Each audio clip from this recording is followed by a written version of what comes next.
நிகழ்ச்சியிலே பங்கெடுக்கக்கூடிய மாணவர்கள் கருப்பு சட்டை வீரர்களே,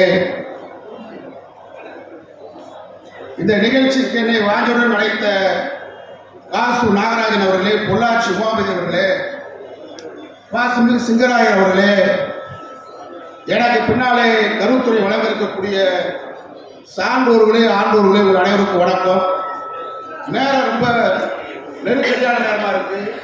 ஐயா சுபுரி அவர்களே 5 நிமிடங்களிலிருந்து 7 நிமிடங்கள் உங்களை முடிச்சுக்கிறதுன்னு சொன்னாங்க. நான் சுருக்கமாக அந்த நிகழ்ச்சியை முடிக்கலாம் நினைக்கிறேன். வரிசையாக கோடிட்டு காட்டலாம் என்று கருதுகிறேன்.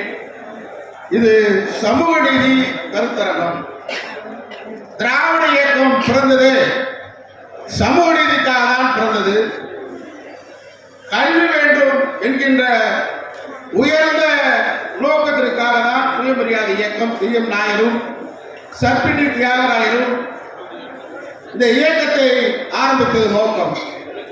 மாணவம் அறிவு மனிதன் கலர் என்று பெரியார் சொன்னார்.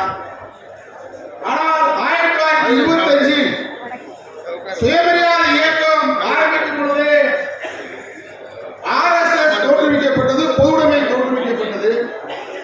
மாணவர்களுக்கு 1925 சுயமரியாதை இயக்கம், மானம் கெட்டவர்களுக்கு RSS இயக்கம். மானம் கெட்ட அந்த RSS கூட்டம் இன்னைக்கு 100 வருஷமா தொடர்ந்து மாணவர்கள நம்முடைய போராட்டம் இந்த 100 ஆண்டு காலம் தொடர்ந்து கொண்டிருக்கிறது. நிறைய விஷயங்கள் எனக்கு முன்னாடி பேசிய தோழர் சொன்னார்.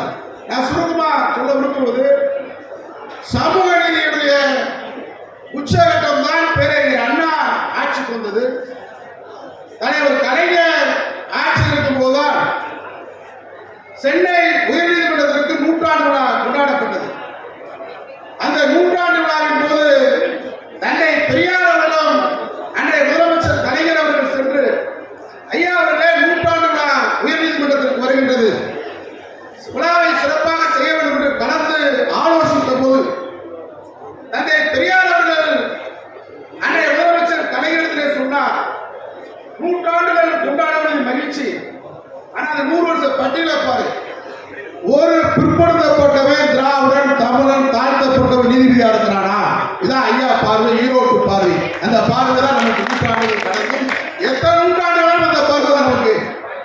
அப்ப இல்ல, அப்பொழுதுதான் முதலாக நண்பர் சொன்ன மாதிரி சீர்மரபிட குற்ற பரம்பரை சட்டம் யாருக்கு இருந்ததோ குற்ற பரம்பரை என்று சொன்னார். பிறக்கும் போதே 100 ஆண்டு என்ற உயர்நீதிமன்றத்திற்கு பெரியார் ஆலோசனை பெரிய கலைஞர் அவர்கள் ரத்னவேல் பாண்டியன் அவர்களை சீர்மரபினர் வகுப்பில் குற்ற பரம்பரை என்று சொன்ன வகுப்பாத சக்திகளுக்கு முன்பாக உயர் நீதிமன்ற நீதிபதியாக கலைஞர் ஆக்கினார். அதுதான்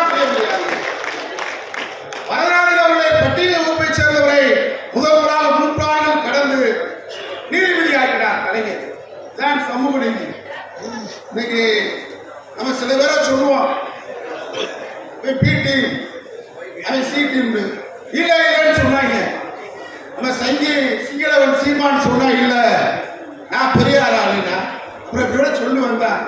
இப்ப அவன் ரஜினிகாந்தை பார்த்ததுக்கு முன்னாடி சங்கிட்டா சகான்னு சொல்லிட்டா அவன் குட்டு வெளிப்பட்டு விட்டது, பூனை குட்டி வெளியே வந்து விட்டது. சீமான் என்ற சிங்களவன் இன்றைக்கு பிஜேபி பி டீம். அடுத்து கொடுத்த நேற்று ப்ரோ வந்திருந்தாங்க. அந்த ப்ரோ பெரியார் வந்து ஒரு முறை வெளிநாடு போகும்போது ஜக்காரியான்னு கொடுத்துருந்தாராம். அவர்கிட்ட தலைவர் பொறுப்பை ஒப்படைச்சிட்டு போகும்போது சொல்லிட்டு போனாராம், ஐயா இவ்வளவு பெரிய பொறுப்பை ஒப்படைச்சிட்டு போறீங்க, நான் என்ன செய்யணும்னு கேட்டாரா ஜக்காரியா. ஐயா சொன்னாரா, இந்து பத்திரிக்கை வாங்கி படி, அவன் எதாவது ஆதரிச்சுறானோ அதெல்லாம் எதிர்த்து சொல்லு, அவன் எதாவது எதிர்த்துறானோ அதெல்லாம் வாழ்த்து, இதான் சுருக்கம்னு சொன்னாராம். அது மாதிரி இந்த ப்ரோ நேற்று கோயம்புத்தூர் வந்த அந்த ப்ரோவை இன்னைக்கு ஒரு பத்திரிகை தினமலம் பத்திரிகை ஒரு பக்கம் கூடப்பட்டு வெளியே வந்துச்சா, தினமலம் யார ஆதரிக்கிறானோ அவன் பிஜேபி RSS. அதுக்கு ஒரு பக்கம் சுயமரியாதை இயக்கம் 100 ஆண்டு தன்மான தமிழன் மானமுள்ள தமிழனாக இன்னைக்கு தமிழன் தமிழகத்தில் வாழ்கிறான் சொன்னால் சுயமரியாதை இயக்கம். நேற்று இன்னைக்கு வரைக்கும் மாநாடு சிறப்பாக நடந்துட்டு இருக்கோம். ஒரு வரி செய்தி இல்லை, ஆனா ஒரு பக்கம் தினமலம் எழுதியிருக்கான். அப்ப ப்ரோ நீ யாராவது பெரியார் படத்தை மேடையை போட்டு இன்னைக்கு எங்களுக்கு பெரியார் வழிகாட்டி, அம்பேத்கர் வழிகாட்டி அப்படின்னு சொல்லக்கூடாது. சுருக்கமா முடிச்சுக்கிறேன். அம்பேத்கர் அவர்கள் இன்னைக்கு தமிழகத்தின் சேவைகளில் எல்லா இடங்களிலும் புகழப்படுகிறார்.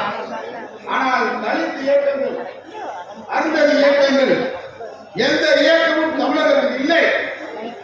ஆனால் முதலாக சமூக மாற்றத்திற்கு பெரியாரும் திராவிட இயக்கமும் என்னைக்கு புரிந்திருக்கிறது. நீங்க கம்யூனிஸ்ட் கட்சி அறிக்கையை தமிழில் முதலில் வெளியிட்டது பெரியாரின் குடியரசு இதழ் பெரியார் அண்ணன் கையில் சேர்க்கும். சமூக மாற்றம், சமூக எந்த வேணா வரணும்னுக்கிறார். ஐயாவுடைய ரஷ்யாவுக்கு செல்வதற்கு முன்னாடிதான் காம்ரேட் தோழர் என்ற வார்த்தையை பயன்படுத்தியதே திராவிட இயக்கம். திராவிட அது மட்டுமல்ல, நீங்க பாத்தீங்கன்னு சொன்னா அம்பேத்கர் இப்ப வழிகாட்டு ஏமாத்த பாக்குற ஆர்எஸ் காரங்க சேர்ந்து குடியரசு பத்திரிகையில நாசிக் சமத்துவ சங்கம் 1929 நடத்திய கூட்டத்தில் 1 மணி நேரம் டாக்டர் அம்பேத்கர் அவர்கள் தலைமையாற்றுகிறார். தமிழ்ல முதல் அம்பேத்கர் பேச்சை முதல் வெளியிட்ட பத்திரிகை குடியரசு பத்திரிகை தான் என்பதை நான் தெரிவித்துக் கொள்கிறேன். வரவிட்ட இன்னைக்கு 1929 நாசிக்ல அம்பேத்கர் பேசின பேச்ச முதல் தமிழ்ல குடியரசுல வெளியிட்டது பெரியார் திராவிட இயக்கம். அது மட்டுமல்ல, தனித்தொகுதி குடியரசு சுயமரியாதை இயக்கமும் 1931 ஜூன் 7 நன்னிலத்தாள மாநாடு. அந்த மாநாட்டில் தான் அம்பேத்கர் அவர்கள் நாடாளுமன்றத்தில் பேசினாரு. இந்துக்களுடைய பெண்கள் உரிமைக்காக அதை ஆதரித்து 1931 7 ஜூன்ல பேசியிருக்கார் பெரியார் நன்னில மாநாட்டில். 1950 அம்பேத்கர் பிறந்தநாளில் திமுக போற போக்குல பேசுறீங்களே பாயாசம் ப்ரோவா கேட்கிற 1950 அம்பேத்கர் பிறந்தநாளில் தேடாம்பேட்டை நடைபெற்ற திமுக பெண்கள் மாநாட்டில் அம்பேத்கருடைய நாடாளுமன்றத்தில் பெண்கள் உரிமைக்காக பேசியிருக்கு ஆதரித்து திமுக பெண்கள் மாநாட்டில் தீர்மானம் போட்டிருக்காங்க. எவ்வளவு வரலாறு திராவிட இயக்கத்துக்கு இருக்கு. போற போக்குல சுமதி ஆசிரியர் வீரமணி நாங்களாம் பெட்டி வாங்கிட்டோம். நீங்க பெட்டியை தரமாட்டீங்களா?